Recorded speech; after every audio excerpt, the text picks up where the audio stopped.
Hello, K Sports boxing fans.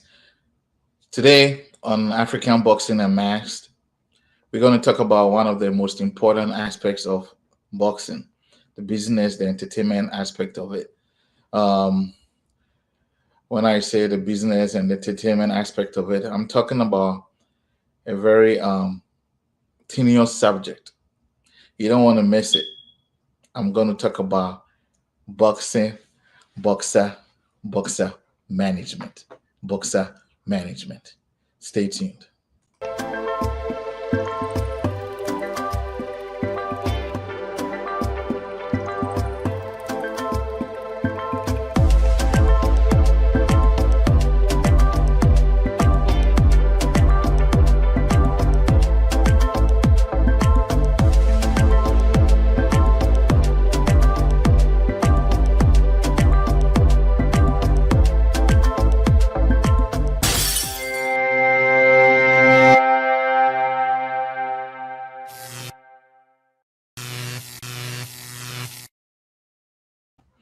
All right. So, when we talk about, for those that have not been paying attention, if this is your first time, this is a series of episodes talking about different aspects of boxing. We spoke about for about 4 weeks, talked about promotion, boxing promotions in Africa, highlighting some of the issues and problems and where we can improve. This is another bigger part, which is boxer management. Boxer management consists of different aspects. Today is just going to be an overview, and then over the next few weeks, we're going to take specific um, subjects about it, and we will discuss. We may be lucky to bring some successful managers in the African boxing community to talk about their challenges as well as their success. So you don't want to miss that. Today's episode is just going to be an overview of boxer management. So we are not going to be very specific because it's a big subject. It's a big subject, but an important subject. Big but important subject. So when it comes to boxer management, of course, the boxer is involved, and so is a manager. But usually, the job does not fall on just these two because there are different aspects that depend on different people, even though it's about management. Today, I'm going to just talk about just the duties of a manager, who is a manager, what is expected of them, and then over the weeks, we'll take each of them one by one and go over it. And then see where we are lacking in Africa and how we can improve. This particular subject is a big problem in Africa. And sometimes it's more about boxers and management not understanding each other, what it means to be managed by someone, the duties expected of the manager, the duties expected of the boxer. Um, and therefore, um, usually ends up in a bit of misunderstandings. But we will try and bring some of these things out and hopefully iron them out. All right. So when we say someone is a manager of a boxer, what does that mean? What does this person have to do? Again, I'm just going to mention some of them, and then we'll delve into it deeply later. Okay. When we say someone is a manager for a boxer, what does it usually mean? They have they have duties that they have to perform. And before I go on onto this list, I just want to say that this show is sponsored by Afro Lounge. Afro Lounge is a pub, a lounge, a club located in the capital city of Accra, in La Palm Beach Hotel, in the La Palm Beach Hotel. So it's an exclusive place. If you want to spend good time with your partner, your girlfriend, boyfriend, your husband, or your wife, this is the place to be. Very exclusive, and They have some great drinks. You can have all kinds of events there. So check it out if you haven't done so. The first thing when a boxer decides to be managed by someone is because, of course, they want their career to be guided, right? They worry about their talent in the ring.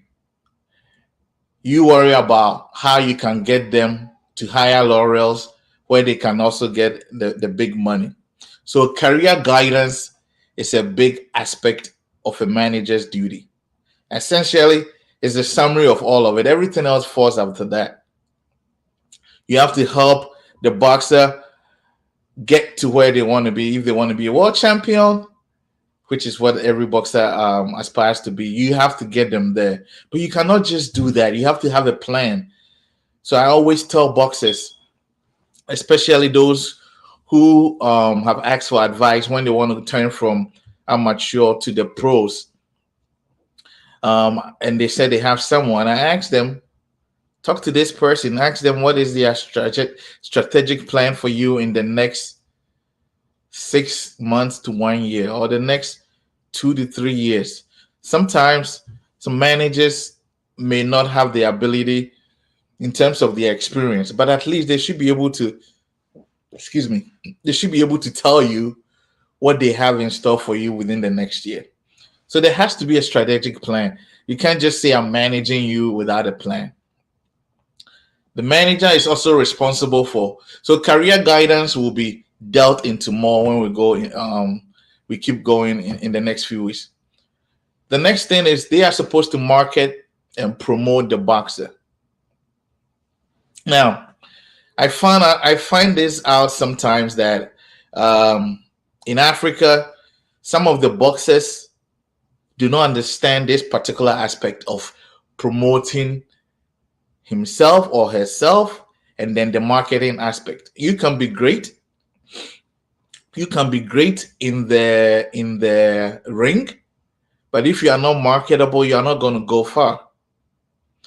I'll take this opportunity to give a shout out to the quartet promotion that happened in Ghana recently with Ace Power Promotions, Box Office, Twin Stars, and Aborigines. The place was sold out, like completely sold out. It was a historic event.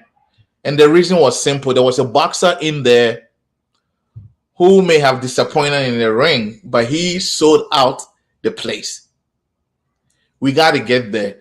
So while it's a manager's duty to make sure this happens, the boxer also have to play their part, and they have to allow and be advised to do this marketing and promotion aspect. So it's a duty of the manager to make sure this happens. We will delve more into it later.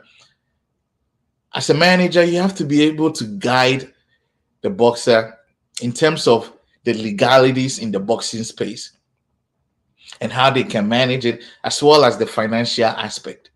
What do I mean by this? Again, I don't want to go into it. There are laws that guide boxing. The sanctioning bodies have laws, promoters have laws, states wherever you are fighting have laws. So they have to understand some of these things, and it's the job of the manager to make sure the boxer understand these things. But it's also the job of the boxer to allow to be taught these things. And then when I talk about financial management, I put it in together with legal to mean that a lot of boxers start making money, and then they don't even know how to manage that money. There's a saying that if you have $1 and you don't know how to spend it, you can get 1 million and you will still be broke. This happens a lot in African boxing. The boxers that make it out there are not able to manage their money, and they end up being broke once the career is over. A good manager will be able to guide the boxer in terms of what they are supposed to do with their money when they earn it. But it also takes a good boxer who will listen to allow the manager to do this. And then there is the aspect of the boxing, the technical aspect. A manager is supposed to be able to provide the training, the training and the staff for the boxer so that they are in optimum shape, training, getting all that they need in order to be able to successful in the sport.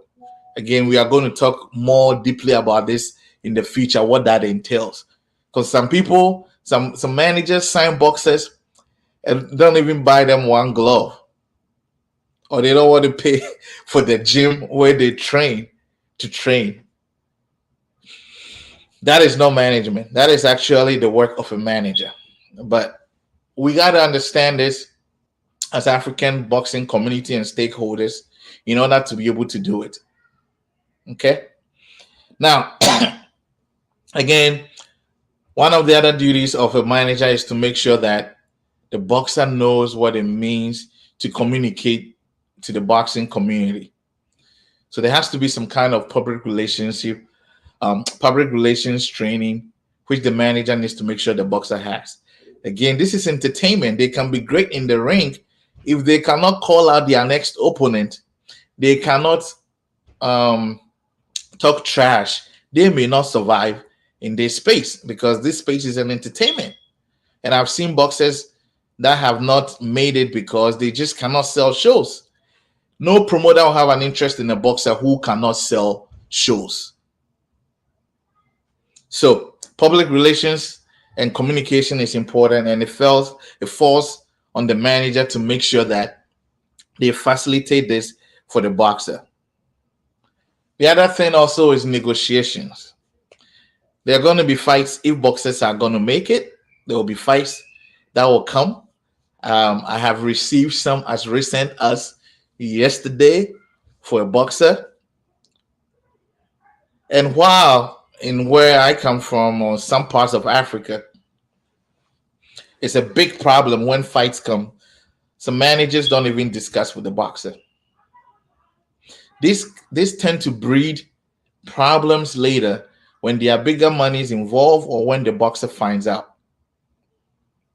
So when it comes to fight negotiations, while you, the manager, is supposed to be the one communicating with promoters and outsiders, you have to let the boxer in on it because they also have to learn, right?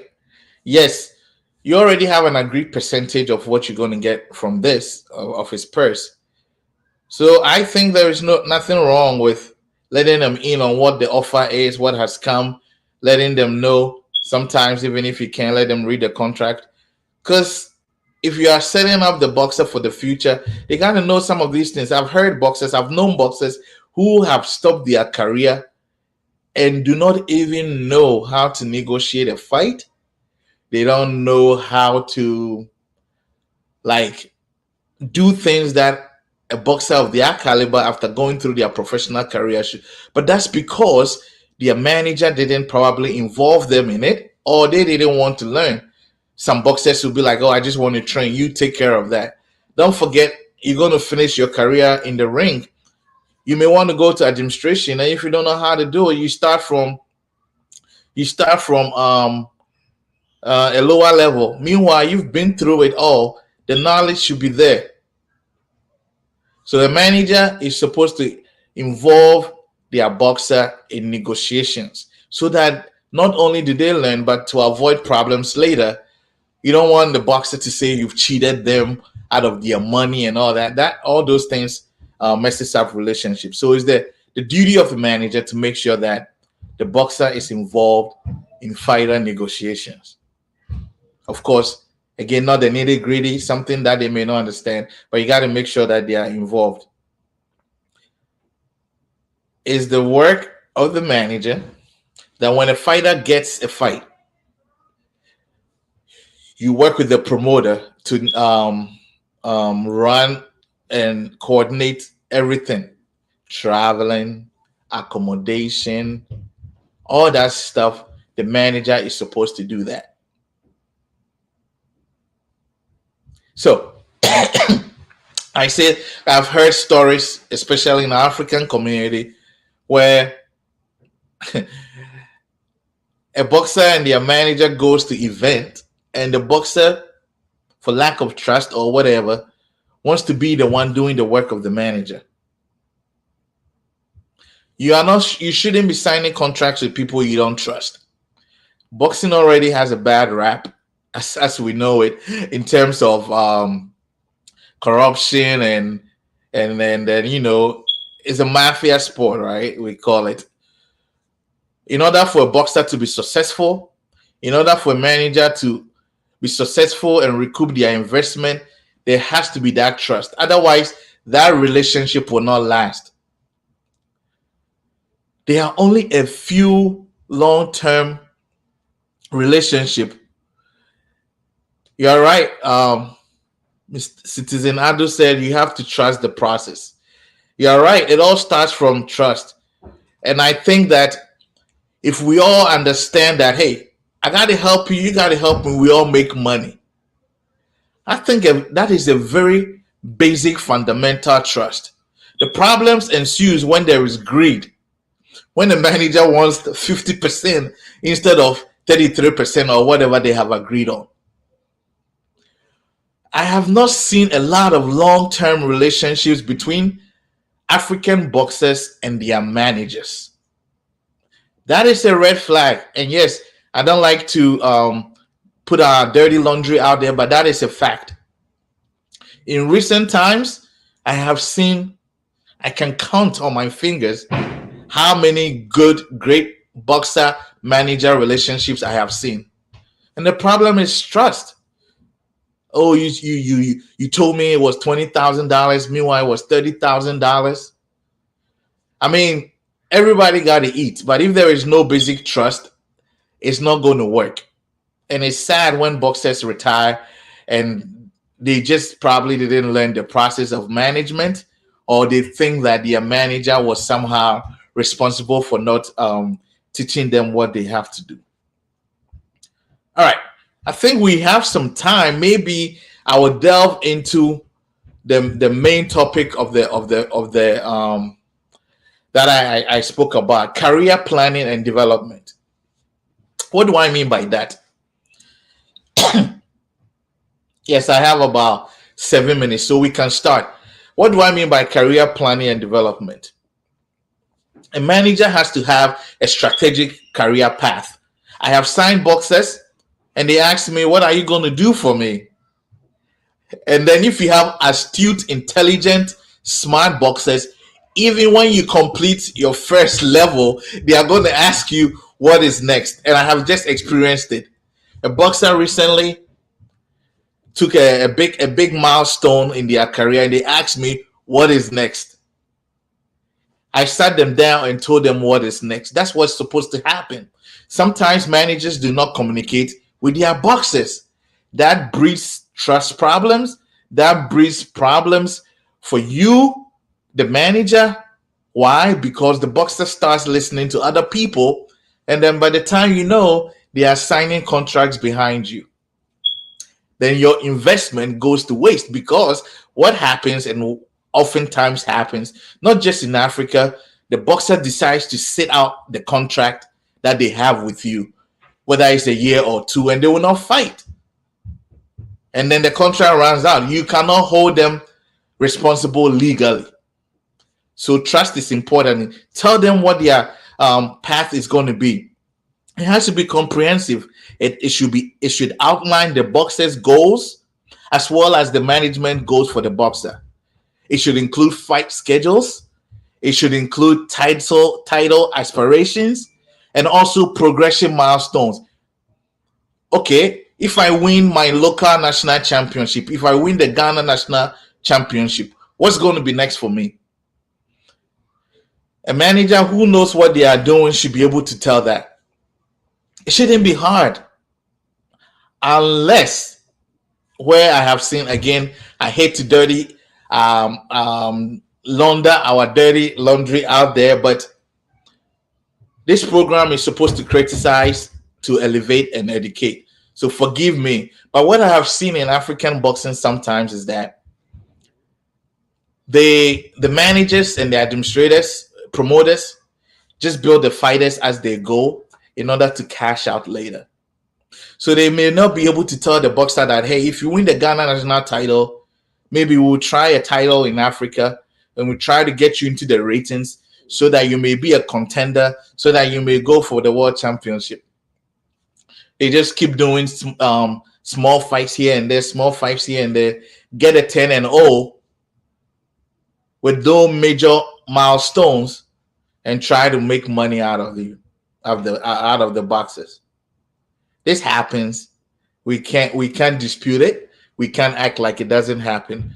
But a manager should be able to tell the boxer, listen, you're going to do this national title now. You have to defend it in 3 months.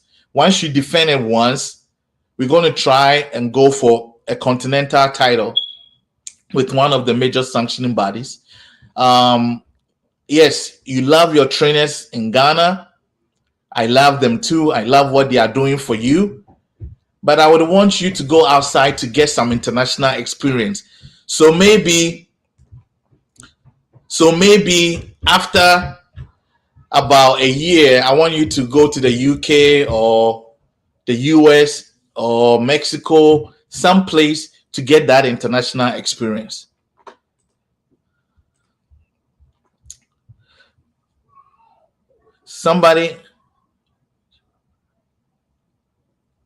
What does having the national title is the work of the manager or the GBA president? If it's a question, well, for most titles, whether it's national or international ones or continental ones, it depends on their availability. But it's the work of the manager to make sure it happens. Because sometimes these titles are available, but if you don't talk to the right people, your boxer is not going to get a shot at it. The boxing job is about whom you know sometimes. Let's not, I mean, with Ghana, we know what we have been doing with one of the sanctioning bodies. That's because we got somebody in there. So it's the job of the manager to approach some of these sanctioning bodies to make sure, the title is available and then for your boxer to fight for it. Sometimes even when the title is not available and it's about to be available, they will let you know. That is the job of the manager to make sure these connections are there. So I hope I answered your question. Citizen Ado brings up a great point in Africa. I have seen boxers, and I know he knows it, and he has the experience, who sign with multiple managers. Hey, some boxers have come to me and be like, oh, hey, can you help me? My manager doesn't do this for me. He doesn't do that. He doesn't do that. Oh, our contract is passed. I want to work with you. And then they will sign with you, right? If you don't do your due diligence. And what happens? The other manager finds out, and then it's a big problem. Your boxer cannot fight. There are legal issues. Meanwhile, you may have invested in your boxer, and then they can't even do anything because they have their own agenda. So, Citizen Ado and anybody listening, it all starts with trust. Talk to your boxer. Hey, listen, yes, I'm in here for the money, but I also want you to be a world champion. Even if you don't become a world champion, I want to get you where we can all make the big money. I want to get you where you'll be called for $100,000 purse. I make $30,000. You make $60,000. Your trainer makes $10,000. That is what I want to get you to be. So it's all about trust. I think sometimes boxers do not understand what goes on in the international world. So they go to somebody who will just be like, oh, I'll give you $1,000, or I'll give you 1,000 Ghana every month. Your manager is giving you 200. That's not good. And then they sign with a new manager. This doesn't help the boxers. This doesn't help their trajectory and the progress of their career. But it's all about understanding. And I'm Citizen Ado, you are right. Sometimes you will sit down, talk to them, and they will still do the same thing.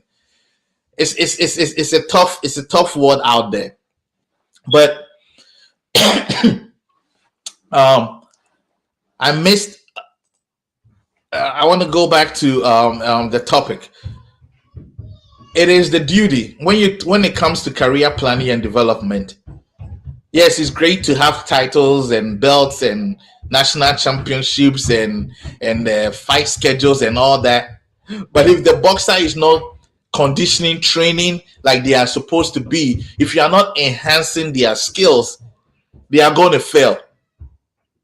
So you, as the manager with the trainer, sometimes even outside eyes, I've had outside trainers look at my boxers, and even as I spoke about going out there to experience it, look at them, see where their deficiencies are and where they can improve. Make sure that the boxer receives the necessary training, the necessary sparring and coaching to enhance their skills. That is the job of the manager. If you're a manager and you leave this job for the trainer alone, your boxer can fail. Let's oh,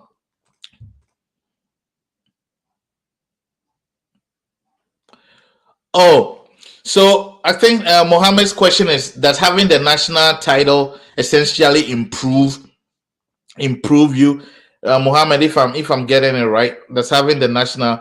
So I will talk more about titles later. That's a big thing too. I'll talk more about it later. But I think having the national title is a more like a milestone. It's a milestone. Sometimes it doesn't really mean anything depending on who you fight, right? But it's a milestone.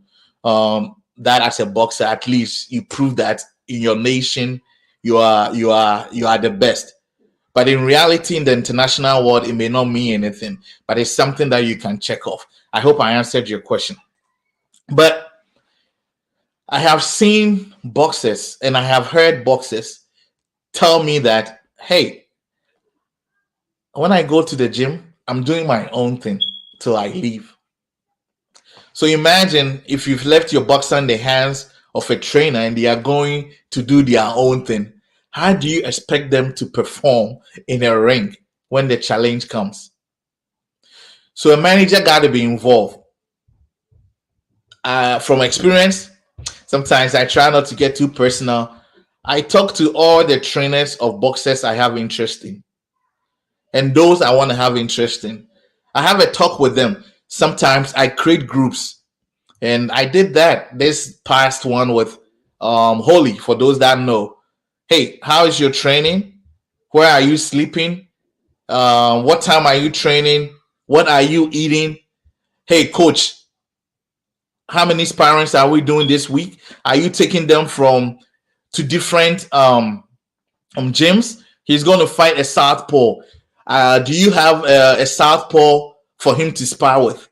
I did all that.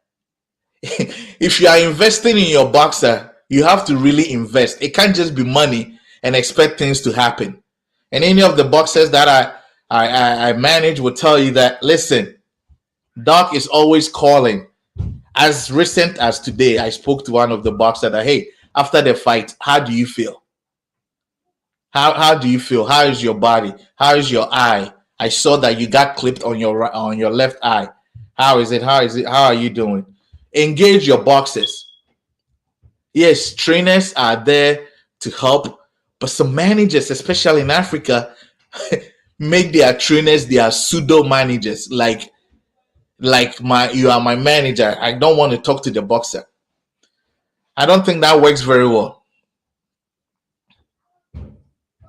Um, so another viewer is talking about what it does for you, which is it adds to your resume and also test your boxer with the right opponent. That is good. The national title is good. Oh, I think I have gone over. I'm going to detail today, even though today is an overview. But I will do that. Still on career planning and development. And career planning and development itself is a whole long subject. I've only touched on two of it: enhancing your boxer skill and having a strategic career path. That includes matchmaking. Who said a manager is not supposed to be part of the matchmaking? I am. The reason is simple. And I have told some promoters in Ghana and managers in Ghana, when I see some of the opponents their fighters are fighting, I just call them on the side and be like, hey, this guy you have fighting your boxer, he's going to get an easy win. But at the end of the day, what does it really add? You're just setting up your boxer for failure. So you should be a part of selecting opponents strategically to build the boxer's record, right?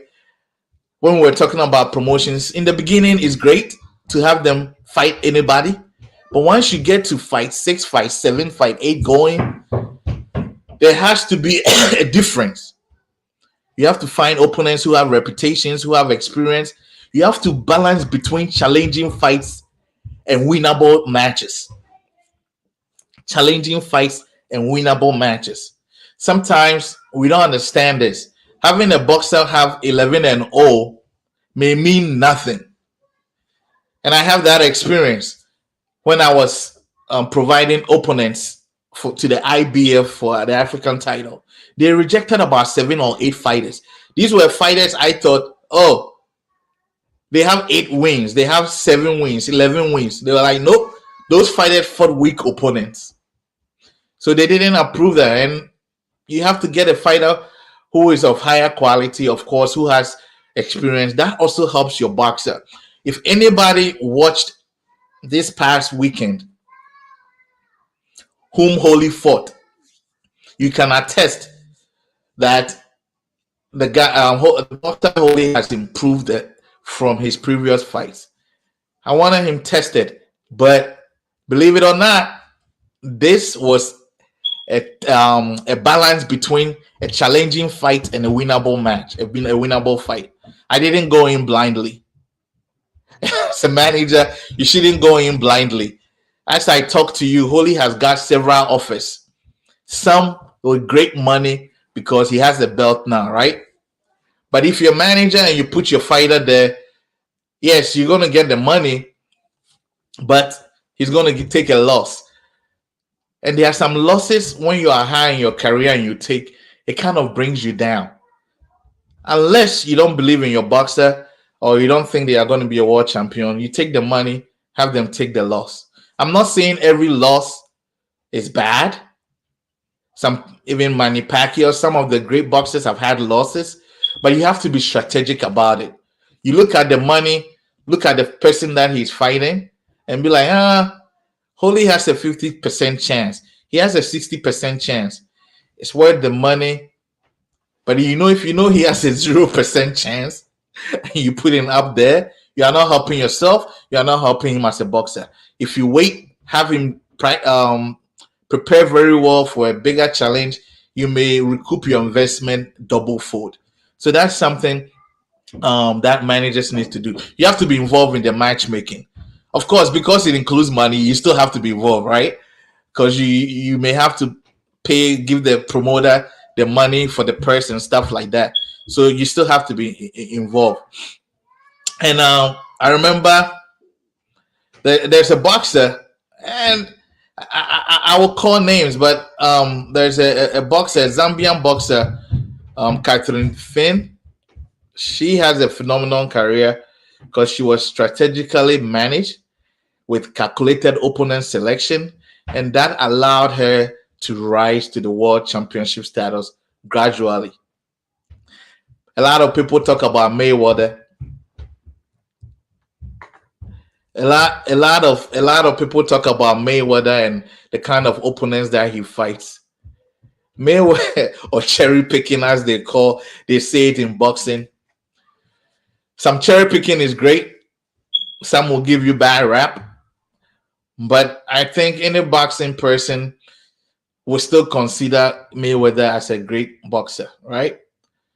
But that's because he was strategically, or whoever was advising more himself were strategically picking opponents.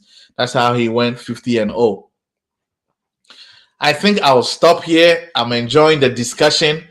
We got to pick up next week. We're going to talk about the health and wellness management, the fighter training and conditioning in more detail. There's a reason why I will not let Holy, just using myself as an example, fight as a contender right now. As great as he looks on Saturday, he's not at the level yet.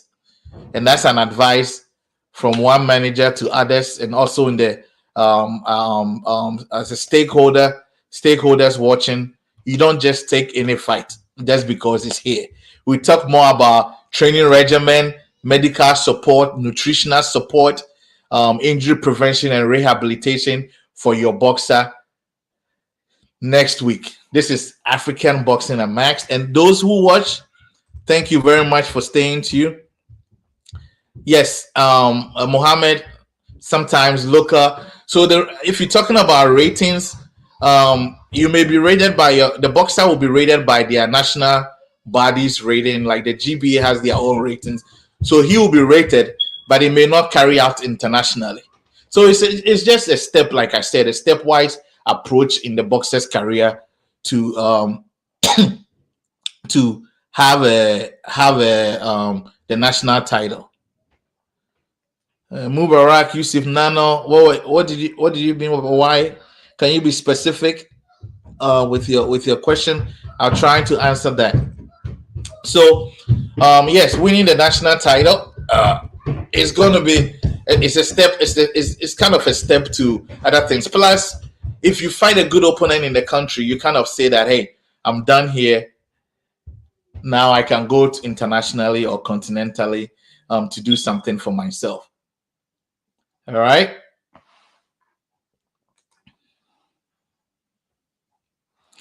Oh, man, this is backdoor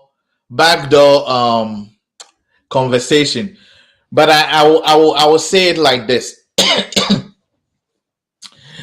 depending on the opponent that comes, you make a decision whether your fighter is going to fight or not. There are some things I know my boxer was doing prior to his last fight that if you shouldn't be doing.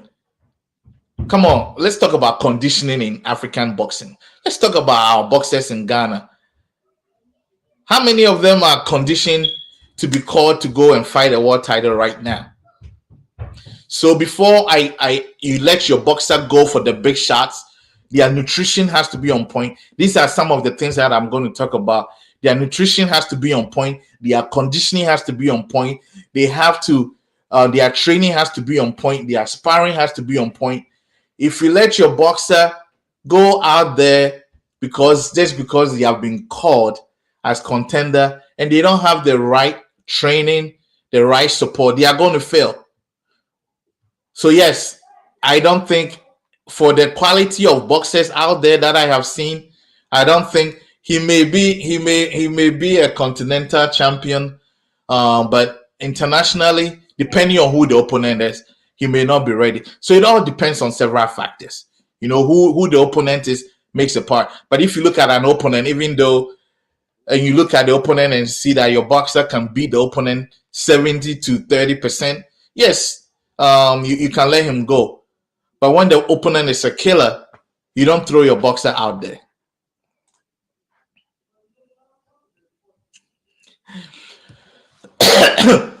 For our international